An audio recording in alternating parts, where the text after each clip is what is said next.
What is up, guys? We are comfy today. Yes, the fuck we are. Oh my god.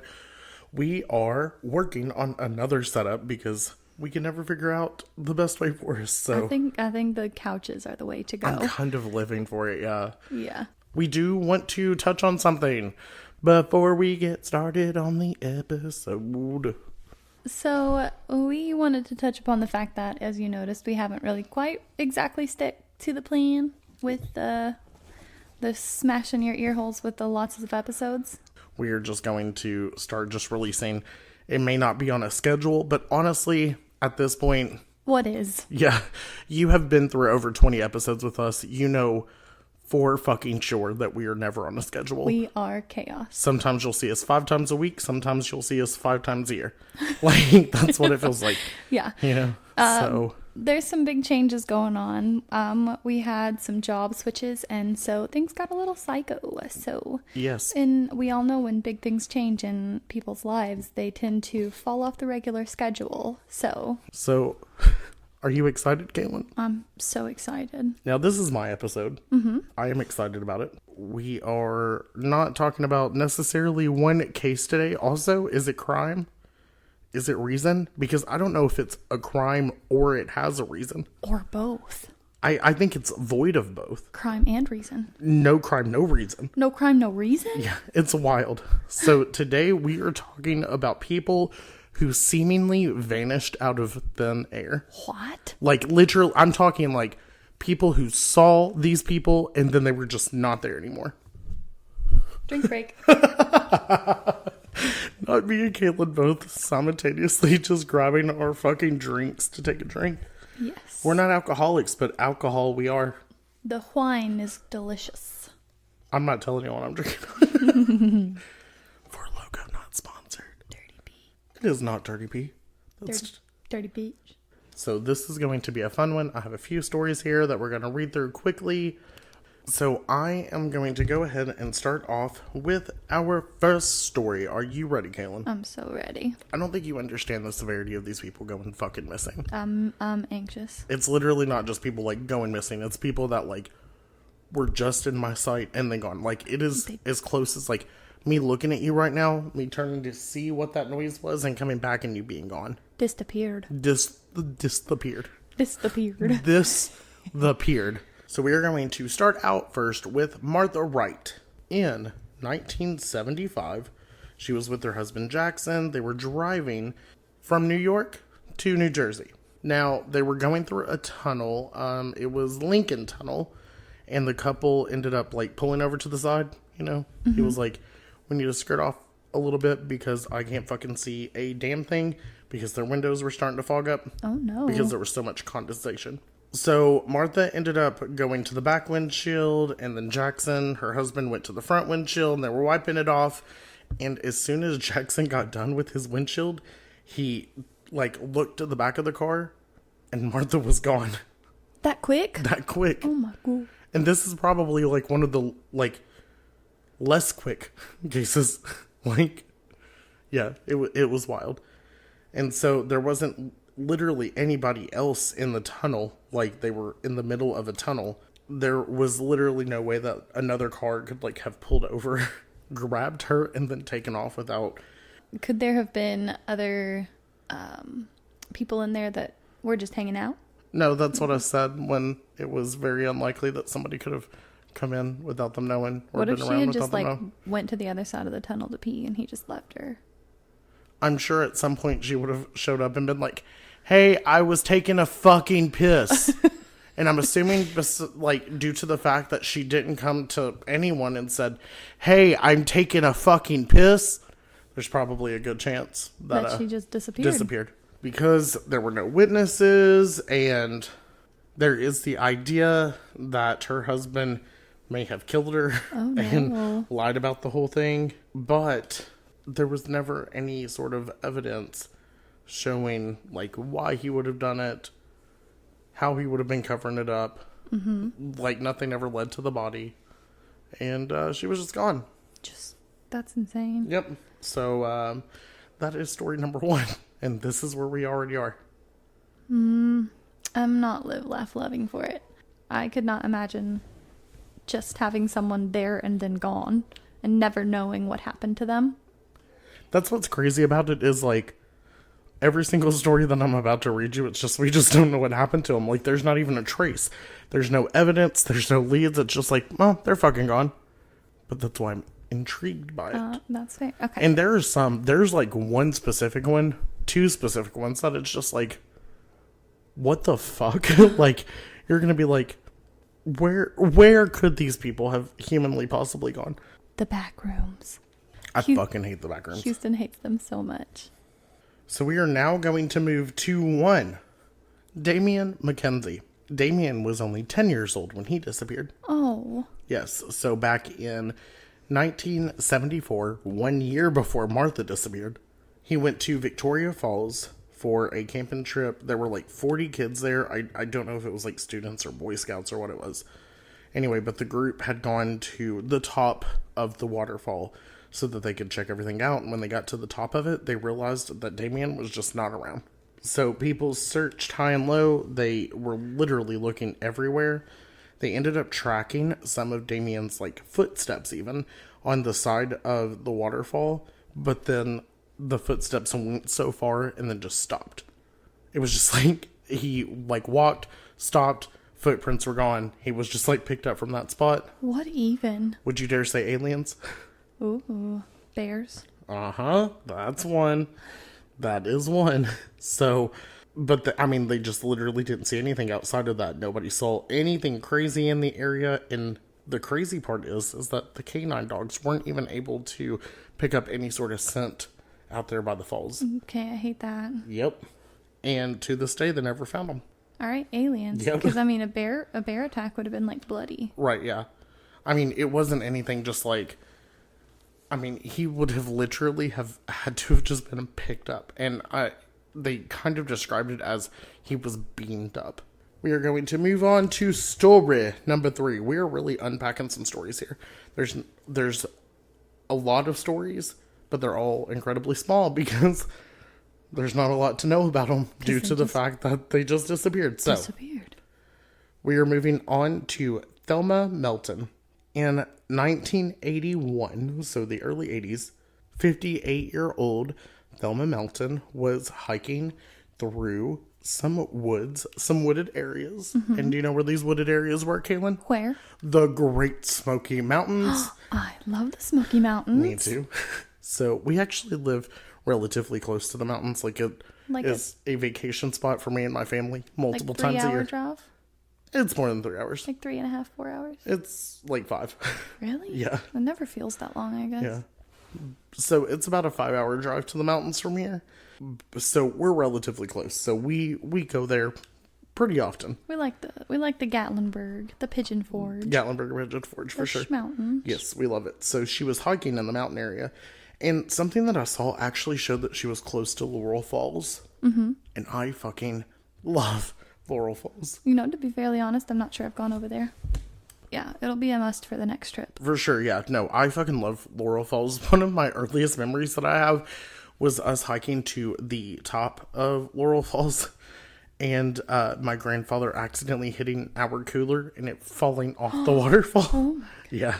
So, your boy was thirsty. Your boy was thirsty. Like 5 years old and like parched. Like parched. But, yeah, no, we fuck heavy with the mountains, fuck heavy with the trails out there. Like, my family literally goes out there. Growing up, we went out there like 4 times a year. Now that I'm an adult, my grandparents are older, we go twice a year. We go once over summer and then once for Christmas, which you know that we spend Christmas in the mountains. Christmas is the best. Yes, but like Christmas Day, we are in the mountains. Have you been there to the parade? The parade of lights? Mama, I've been there for everything. They're so beautiful. I don't know any person who has been to the mountains more than me and my family. Like me and my family. Clydesdales. Literally. They're my favorite part. I absolutely Santa fucking at the love it. end, of course, is the best part, but the Clydesdales, the Budweiser Clydesdales are the best. Like, it's just, I don't know. It's, I stay in the mountains. But like I said, I mean, my family has gotten to the point that we go so much, none of us even need GPSs because we're just like we know it so well. Like, I can literally get from the mountains to fucking... Didn't you just say that the other day, didn't you just say that your grandparents were taking a 24-hour trip to the mountains? My grandparents are in the mountains right now while we're talking. A quick trip to the mountains. I have a cousin who doesn't drive. And my grandparents were like, he's off tonight, but we're not going to be back until tomorrow night.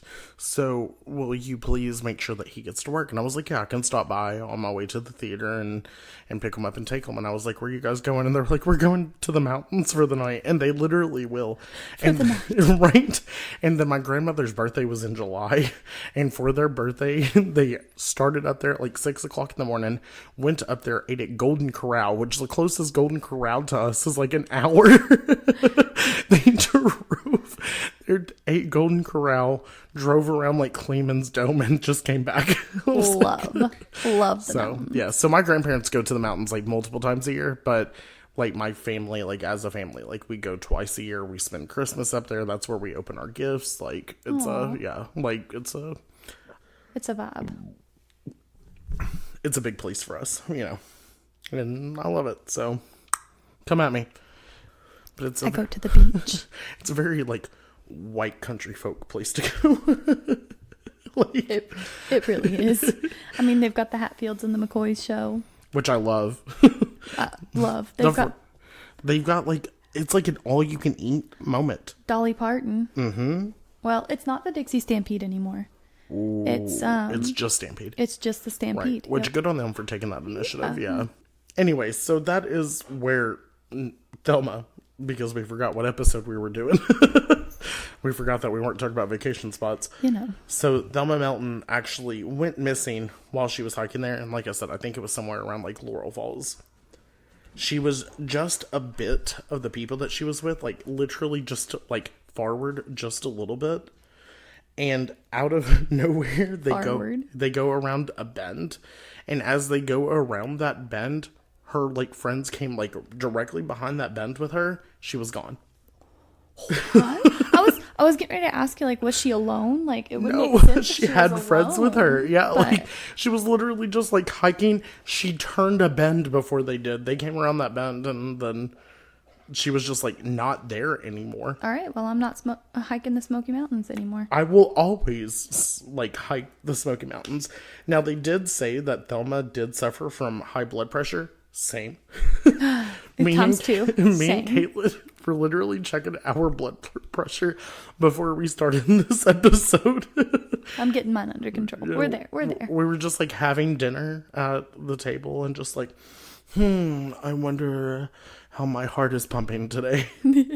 Caitlin was good. I was dying, but my stress level is also like through the fucking roof right now. I'm on heavy doses of medicine to take care of my blood pressure. And I'm on heavy doses of alcohol. And I'm also in a heavy dose of beating that fucking cunt, Leo, right now with my bare fucking hands. If he barks one more goddamn time, because he acts like he hasn't been out in 3 days, but guess what? He's been out 7 times since I've been here since 3:30. Don't think I have lost count, Leonardo, because I have not. Leonardo.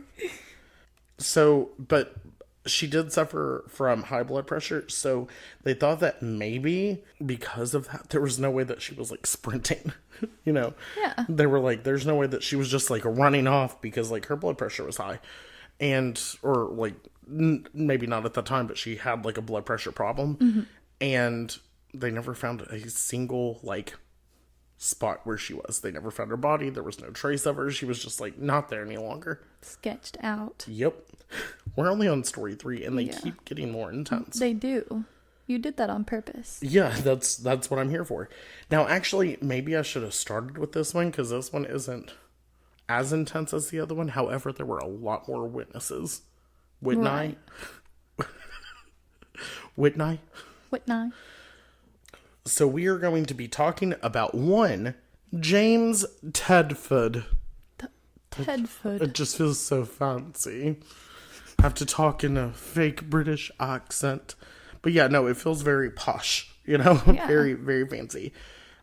So in 1949, somewhere around November, he got on a bus and he was heading to go see some of his family in Bennington, Vermont. Okay. As one does. Now, it did say that he lived in a retirement home, and so that's why he was, like, on a bus to go see his family. He was, like, gonna go check them out, you know. He was in a retirement home. I don't know how far that distance is, but, you know, he was somewhere else in Vermont. He went to go, see his family. Papa's going to see his family. Yes. Oh.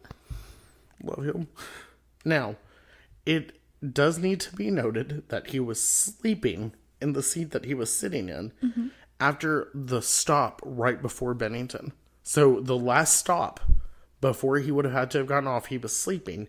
And there are, ready for this, 14 passengers 14. who can attest to this, that he was sleeping before he was supposed to get off at Bennington. So, Okay. like, the stop right before. Now, when the bus ended up arriving in Bennington, he was nowhere to be found. Like, he was just not there. All of his belongings, all of his luggage, they were all still on the luggage rack, but he was gone, and nobody had seen him. And the crazy part about this is that his wife had actually disappeared, like, sometime before that. Aliens. He was a World War II veteran, and he ended up coming home after the war, and he realized that his wife had completely vanished. She wasn't at the property. Like, his property was, like, completely abandoned. And his wife was completely gone. Now, I will say this, as far as the wife thing happens, I don't want to accuse. She might have been having an affair and was just like, I'm gonna get out. Might have deuced out. Right. However, but to think about the fact that she was just, like, up and gone, the place was abandoned. You're just going to abandon a property like that? Right. And then for him to get years down the road after the war, because, like, he's in a retirement home now. His wife left him while he was in war, so there's, like, a time there.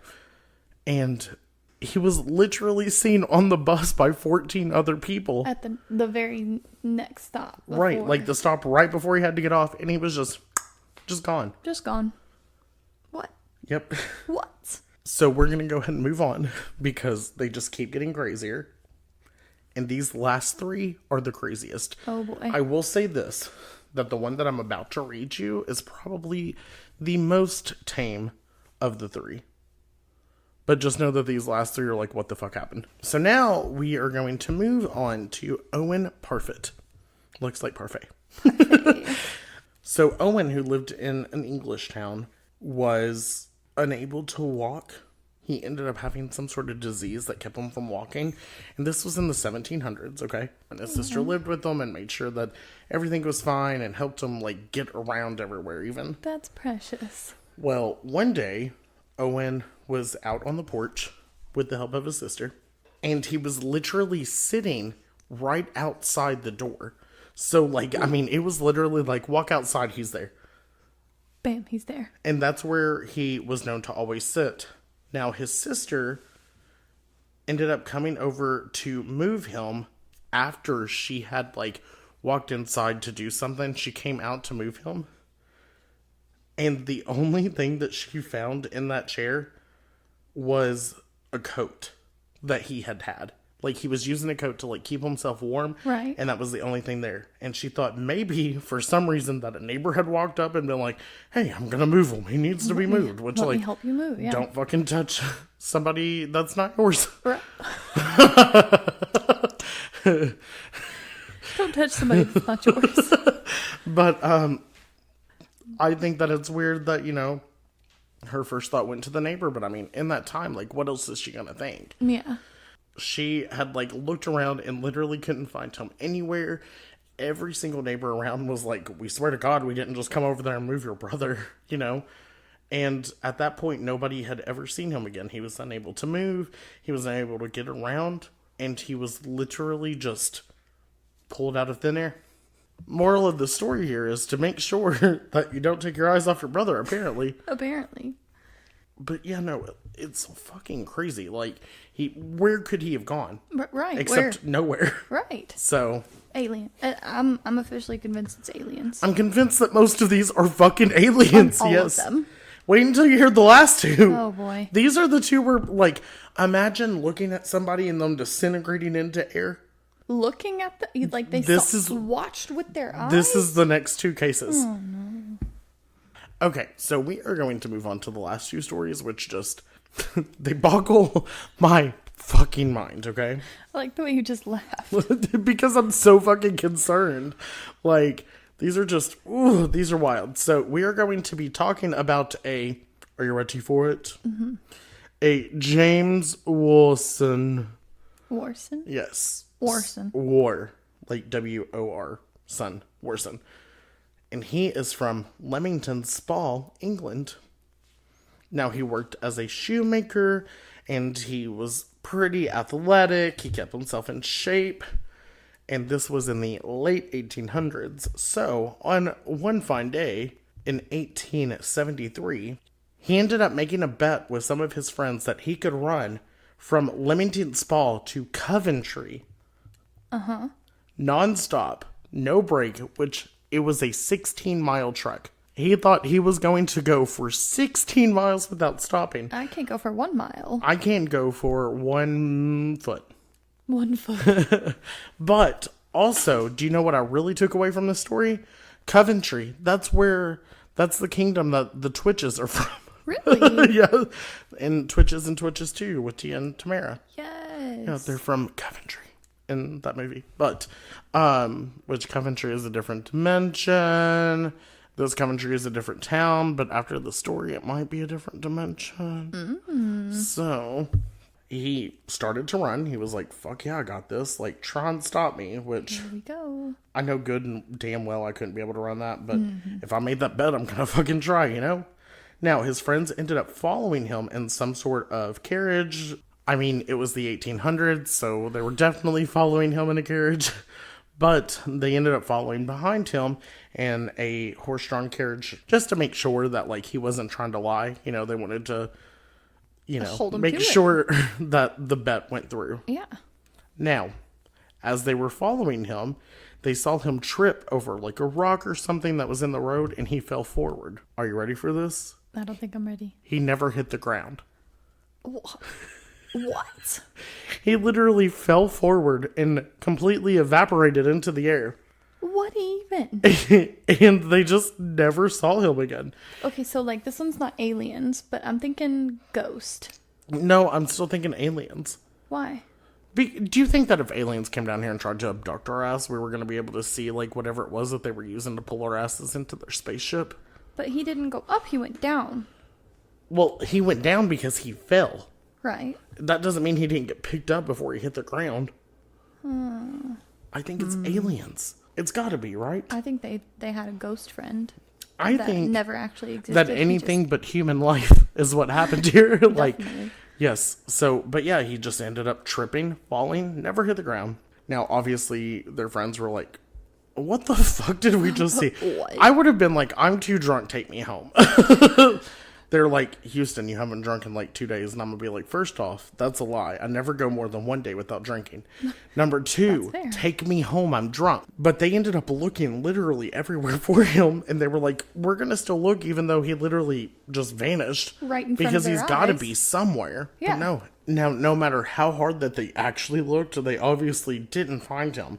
So they ended up going to the police. The police ended up investigating it. They never found a trace of him. Not a trace. He was just fucking gone. They literally basically watched him just disappear. Like, yeah, I guess he tripped, but I mean, they were on a horse-drawn carriage. They could see him trip, and he was just like... Gone. Bye, guys. Gone, girl. Yep. And that wasn't the last story. There's one worse. One more intense. One where there are a lot of witnesses. So, for this next story, we are going to call it The Prisoner. In the early 1800s, at a Prussian prison, there was a prisoner who was in a line of other prisoners. Yes. So there was like this whole line of prisoners. They were all moving through the courtyard, like exercise, all that stuff. They were getting them through their daily workout. Yeah. And they're all shackled. All their ankles are shackled together. All their hands are shackled together. They are walking through this courtyard on just a random afternoon. This one prisoner who was in there because he ended up taking over the identity of his employer who died of a stroke. So he was just like, all right, he died. I'm going to take it over, really like cash out on his success. Mm-hmm.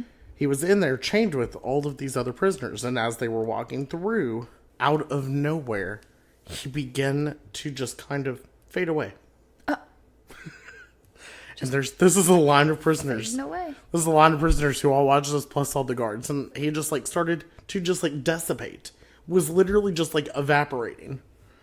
And he kept evaporating and he kept evaporating. And then finally he became so just like invisible and transparent that his irons that were around his leg plus the shackles that were around his arm just hit the ground and broke the line up into two lines. What? Yeah. And from that moment, after all those people watched that happen, he was never found again. What? He didn't want to be in prison anymore. Tell me what you think happened, Caitlin. Witches. I was going to go with, wait for it, aliens. Aliens. Wizardry. It was definitely fucking aliens, yeah? What else could it have been? What year was this? Did it say? 1815, 14, somewhere around there. I don't know. But, yeah. No, that's, he just vanished along with the 6 stories before that. These people literally just vanished. And, like, I'm sure that there is, for at least 1 or 2 of them, or at least a few of them, there's probably some sort of rational explanation if we knew. And I know some of them were older, so maybe there was, like, some changes in the documents for it, but some of them were newer. However, I am perplexed. I think a good 50% of these happened because of aliens. I think we've solved them. Aliens. Yeah. Convince me otherwise. I don't think I can. And before I read all these stories, I didn't have a fear of just vanishing into thin air. And guess what I have a fear of now? Here we are. Because some of these people evaporated. Evaporated. Like, we're just, like, gone. Like, I'm just going to fade. It's like somebody was, like, erasing it on, like, a photo editor. So weird. Yeah.